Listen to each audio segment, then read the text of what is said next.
Today is May 7th, 2026. It's about 12 degrees Celsius, and that's about as warm as it's been for a few days. Yeah. Finally, the sun's out. We've had a week of fog and rain and cold, but the bees are finally getting a bit of flight time. Of course, it's too cold for nectar to yield, but the dandelions are out, so they're bringing in some dandelion pollen.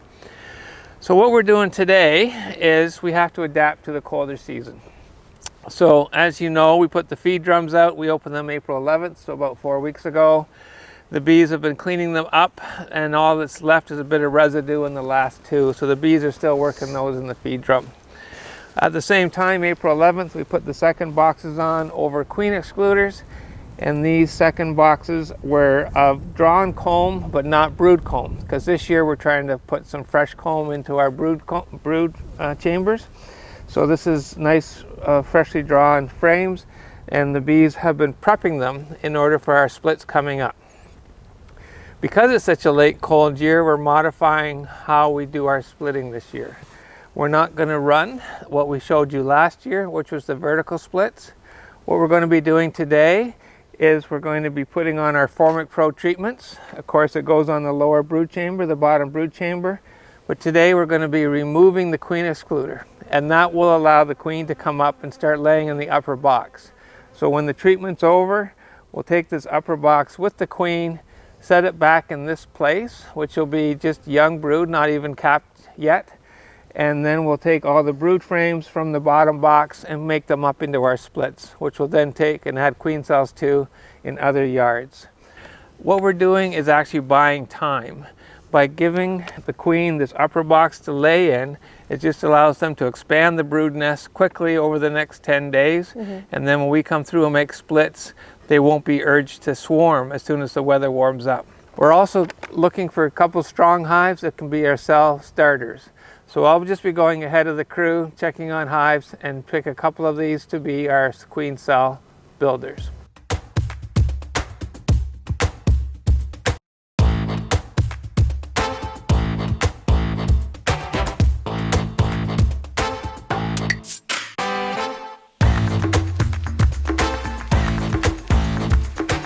So Emma, this is one of the candidate hives we identified with enough population to potentially be a cell builder. So we're going to take a little look at it and then decide whether to include it or not. So we'll do all three, and then we should have at least two. Maybe we'll just keep all three as candidates, but we'll see.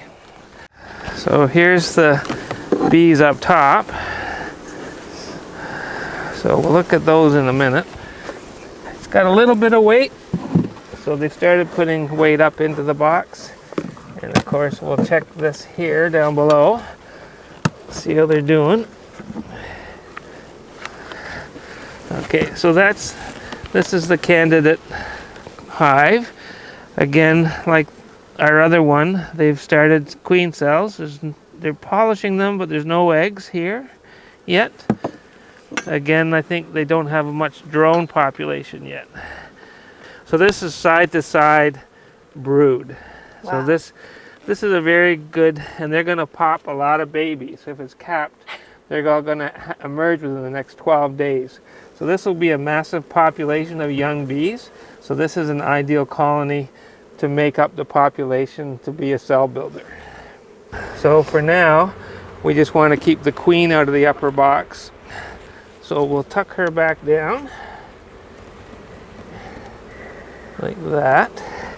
Nice disposition. So if she stays out of the upper box, unlike these other ones, what's to stop her from swarming? We'll move her today off this location and put that top box here. So all these adult bees will fly to become cell builder bees. Okay. So that's how we control swarming. Yeah, that's good.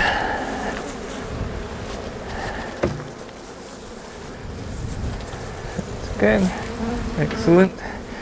And we'll put the queen excluder back on here. And we'll take a quick peek in this box here. So there's the population of the upper box. So when we start, they'll already have bees up top. bang them off. Now there's no risk of the queen being there. So this is the outside frame. So they're just starting to put in some reserves. So we'll add a feeder frame to this one, a frame feeder, because when cell colonies are building cells, they need to have good. So here's the center frame here. So they've already started putting up some pollen. Nice. And they've got this area all cleaned out. If the queen was able to get up into here, she'd be banging eggs into there. So this is their food reserves, and this is their prep zone for babies. So we'll just work with this. This will be an excellent, we'll keep it as a candidate for what we're doing.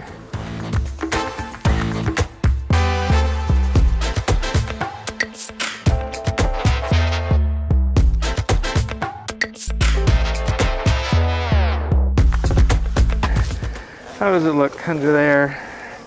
Busy.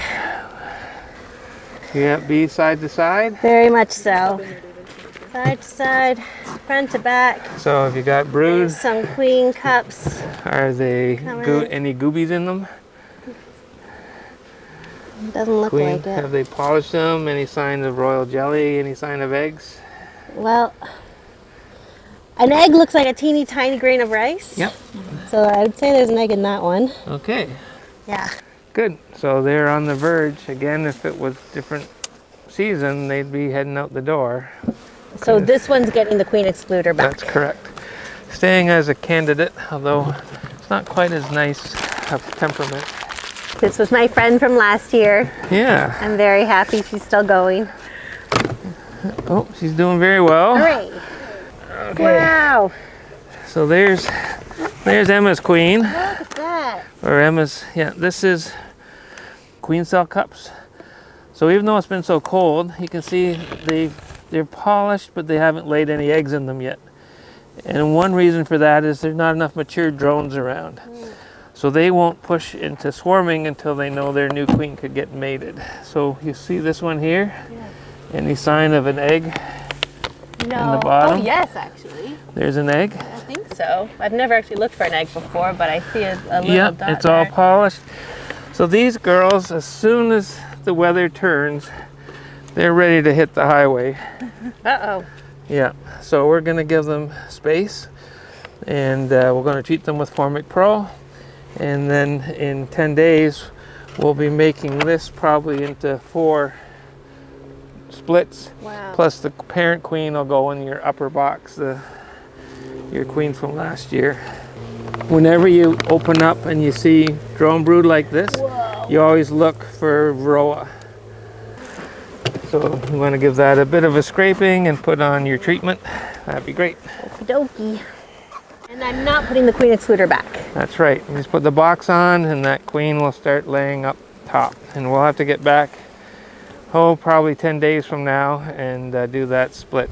In the meantime, she will have started laying up here. And that will be her new home. Okay, so this is a dark brood box from a colony that went sideways last year. See how dark that comb is? Yeah. And it had a lot of food reserves, and it still has a lot of food reserves. So they're doing fine. Good job. So now we'll check down below. Oh, that's heavy. So here's our cluster here. So queen cell cups. Here they haven't even polished yet. So they're starting to polish that one. And a little bit of polishing there. So again, this remains a candidate. They've got brood. You can see there's drone brood. Yeah. They got cap brood right across. See this worker brood right out to that frame. So as always, unless we have to pull a frame, we don't. Right. We don't have to pull a frame. We can do our assessment here. And this remains a candidate. So next Tuesday when we come back, they would have had treatment on for Friday, Saturday, Sunday, Monday, 4 days. So those are the critical first 4 days of the treatment. So then on the Tuesday, we can graft and shift this colony to another site in the same yard, and the bees will all fly back to the upper box, which has, of course, the queen excluder over under it, so it hasn't got the queen up, so we don't even have to look for the queen. Right. We just do our grafting. We don't have to shake the bees. The bees do all the work for us. They just fly home. Right. So keeps our beekeeping very easy and simple. Yeah. Okay, so the yard is done. 26 of the 27 hives were found to be queen right. We've taken out the queen excluder on all of them except 3, which have been set aside for being cell builders next week. And we're into the season. Anything to share, Emma? I'm really glad that we're out in the yard again. I was getting antsy to get out here. For and sure. It's such a comfort to have our Formic Pro treatment on. Yep. And not have to worry about that anymore. The brood drone cells that we did see all looked very clean and healthy. Did you see any Varroa? No, I didn't see a single one. Not a single Varroa and all that torn open drone brood. Yeah, and so our treatments from last year held up, and this year I'm only expecting the same. Well, here we go. Onward and upward. Great. Thanks so much for watching. We'll see you in the next one. Bye for now.